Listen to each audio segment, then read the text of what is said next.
नमस्कार. मी आपला मित्रजित. जातीजातींमधील भेदभाव नष्ट करून त्यांच्यामध्ये समरसता वाढण्यासाठी ज्यांनी जीवापाड अपार कष्ट केले आणि ज्यांचे विचार आणखीन कार्य आजसुद्धा आपल्याला सगळ्यांना मार्गदर्शक आहे, अशा सगळ्या महापुरुषांना विनम्र वंदन करून माझा हा लेख मी त्या सर्व महापुरुषांच्या चरणी अर्पण करत आहे. सकल मराठा कोल्हापूर यांचे सर्व समन्वयक, पुढारी, नेते आणि संघटक यांनी सर्व जातींची एकत्रित मोट बांधून कोल्हापूर येथे मराठा आरक्षणाचा अद्भुत जागर केला आहे. मराठा आरक्षणाच्या लढाईमध्ये हिंदुत्वाचे तेजस्वी अमृत ओतून हिंदुत्वाला पुन्हा झळाळी प्राप्त करून दिली आहे. सकल मराठा कोल्हापूरच्या प्रसिद्धी फलकावर राष्ट्रपुरुषांच्या प्रतिमा प्रसिद्ध करून ही हिंदुत्वाचा आणि राष्ट्रपुरुष यांचा सन्मान करण्याच्या गौरवास्पद कार्यास सकल मराठा कोल्हापूर यांनी शतकानंतर ऐतिहासिक आरंभ करून दिला आहे. या लोकविलक्षण ऐतिहासिक आणि अत्यंत शौर्यपूर्ण सामाजिक राजकीय परिवर्तनास दसऱ्याच्या दिवशी आरंभ करून कोल्हापूरच्या परिवर्तन करण्याच्या परंपरेत गौरवशाली भर टाकण्यासाठी सकल मराठा कोल्हापूर आणि सकल मराठा कोल्हापूरचे सर्व संघटक यांचे विश्व हिंदू परिषद कोल्हापूर यांच्या वतीने मनपूर्वक आभार व अभिनंदन. या अभिनंदनानंतर मी माझा लेख चालू करणार आहे. वाचण्यापूर्वी मी सांगू इच्छितो की या फलकामुळेच हा लेख लिहिण्याची मला प्रेरणा मिळाली. तर ऐकूया. समरसता. विश्व हिंदू परिषद कोल्हापूरच्या अथक प्रयत्नातून समरस समाजाचा कोल्हापूर येथे नवीन आयाम निर्माण केला आहे. गेल्या 100 वर्षात प्रथमच जाज्वल्य हिंदुत्वाचे प्रतीक असलेले राष्ट्रपितामह स्वातंत्र्यवीर विनायक दामोदर सावरकर पोस्टरच्या मध्यभागी सन्मानाने दिसून येत आहेत. बामसेफ, संभाजी ब्रिगेड, मूल निवासीवादी, पुरोगामीवाद असे अनेक अंतःप्रवाह असलेल्या कोल्हापूरमध्ये हे प्रथमच घडत आहे. सामाजिक समरसतेच्या कार्यातून विश्व हिंदू परिषद कोल्हापूरने सर्व प्रतिगामी शक्तींना गेल्या 1.5-2 वर्षांच्या कालावधीमध्ये जे उत्तर देण्यास सुरुवात केली आहे, त्याच्या आरंभाचा हा आरंभ सुखावणारा आहे. सीमोल्लंघन म्हणजे आपल्या बोलीभाषेमध्ये शिलंगण खऱ्या अर्थाने साजरे करून छत्रपती शाहूजी महाराज यांच्या मनातील जातीभेदाचे निर्मूलन करायचं. या अखंड कार्यातील समरसता जवळपास शतकानंतर होत आहे. छत्रपती शाहूजी महाराज कधीही जाती निर्मूलनासंदर्भात बोलले नाहीत. जातीभेद नष्ट करणे हे त्यांचे जीवित कार्य होते. संत तुकाराम महाराजांच्या वाङ्मयाने विशेषतः जे का रंजले गांजले त्यासी म्हणे जो आपुले, तोची साधू ओळखावा देव तेथेची जाणावा, या विलक्षण शब्दांनी छत्रपती शाहूजी महाराज यांचे संपूर्ण आयुष्य विलक्षण प्रभावित झालेले होते. याच शब्दांचा प्रभाव कोल्हापूरची संस्कृती राहिली आहे. परंतु स्वातंत्र्य मिळत असताना कोल्हापूरच्या वातावरणामध्ये काही जातीतील भेद नव्हे तर जातीच नष्ट करायला निघालेले समाजविघातक कोल्हापूरच्या सामाजिक राजकीय पटलावर निर्माण झाले. त्यांनी जातीमधील भेदभाव नष्ट करण्याचे छत्रपती शाहूजी महाराज यांचे स्वप्न अनेक वर्षे मागे टाकले गेले आहे. परंतु विश्व हिंदू परिषद कोल्हापूर समरसतेच्या कार्यामुळे आज पुन्हा सर्व जातींचे सहवास आणि सहजीवन पुन्हा पहिल्यासारखे होईल असा आशेचा किरण निर्माण झाला आहे. उदाहरण देऊन लेखक तुम्हास जाती निर्मूलन आणि जाती भेद निर्मूलन करणे यातील अंतर समजावून देण्याचा प्रयत्न करत आहे.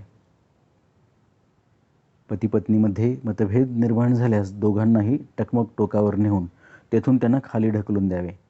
दोघांचाही मृत्यू झाल्यानंतर त्यांच्यातील मतभेदाचे समूळ निर्मूलन होईल. काही मतभेद राहणार नाही. याला म्हणायचे जाती निर्मूलन. दुसऱ्या उदाहरणामध्ये ज्या पती-पत्नीमध्ये भांडण आहे त्यांना एकत्र बसवायचे. त्यांच्यातील मतभेदाचे धागे जाणून घ्यायचे. समान विचारांवरती समान कार्यक्रम तयार करायचा. समान कार्यक्रमावरती त्यांना सहजीवन आरंभ करण्यास उद्युक्त करायचे. या मार्गाने सहजीवन सुरू झाले असताना पुन्हा सातत्याने सहजीवनाच्या मार्गातील अडथळे प्रेम आणि प्रयत्नपूर्वक दूर करत राहायचे. हे झाले जातीभेद निर्मूलन करणे. यातील कोणता पर्याय योग्य आहे ते आपल्या पूर्वजांनी आपल्याला शिकवले आहे. भारतामध्ये प्रत्येक जातीचे कधी ना कधीतरी वर्चस्व होते. यामुळे प्रत्येक जातीने देव, देश आणि धर्म यांच्या रक्षणासाठी सातत्याने योगदान दिले आहे, देत आहे. विषयांतर करून सांगावयाचे आहे की धर्म म्हणजे हिंदू धर्म नव्हे. धर्म म्हणजे देवधर्म, देशधर्म, राजधर्म, पिता धर्म, माता धर्म, पुत्र धर्म, कन्या धर्म, व्यापारी धर्म, व्यवसाय धर्म, गुरुधर्म, शिष्य धर्म. एकमेकांशी आपल्या निर्माण झालेल्या नात्यांमधून एकमेकांसंदर्भात आपली जी नैसर्गिक कर्तव्ये निर्माण होतात त्या कर्तव्यांना एकत्रितपणे धर्म असे म्हणतात. असे अनुभवणारी जी जगातील सर्वात प्राचीन जीवनपद्धती आहे, जी हिंदू, जैन, बुद्ध, शीख, लिंगायत अशा अनेक जीवनपद्धतींनी बनलेली आहे, तिला एकत्रितपणे हिंदुत्व म्हणतात. धर्म म्हणजे असे कर्तव्य जे पालन केले तर ते पालन केलेले कर्तव्य पालन करणाऱ्याचे पालन करते असे विज्ञान सांगते. तुम्ही मित्रासंदर्भातील तुमच्या मित्रधर्माचे पालन केले तर तुमचा मित्रसुद्धा तुमच्या संदर्भातील त्याच्या मित्रधर्माचे पालन करण्याची शक्यता वाढते. या अर्थाने म्हटले जाते धर्मो रक्षति रक्षितः. असो, प्रत्येक जातीचे योगदान हे धर्मकार्य करण्यासाठी सातत्याने राहिले होते आणि आहे. परंतु धर्मविघातक शक्तींनी फोडा आणि राज्य करा या धोरणाचा अवलंब करून आपल्या सर्व जातींमध्ये असलेल्या हिंदुत्वाचा समान धागा नष्ट करण्याचा सातत्याने प्रयत्न केला आहे.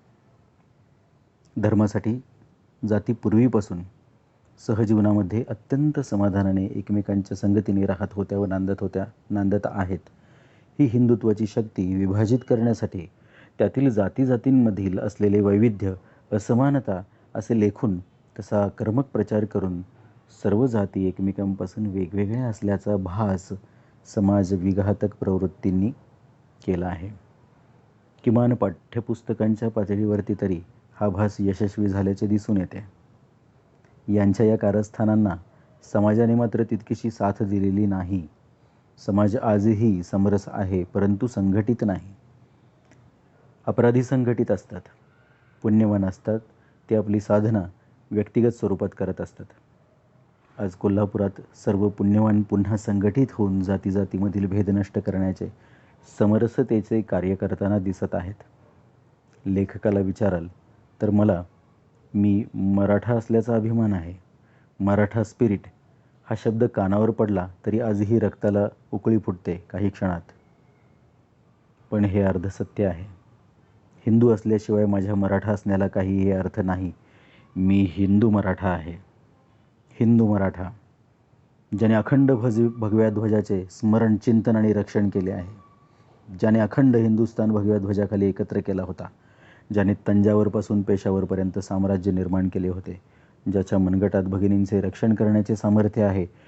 तो हिंदू मराठा ज्या ठिकाणी अस्तित्वात आहे त्या एकमेव भूमीला महाराष्ट्र असे म्हणतात.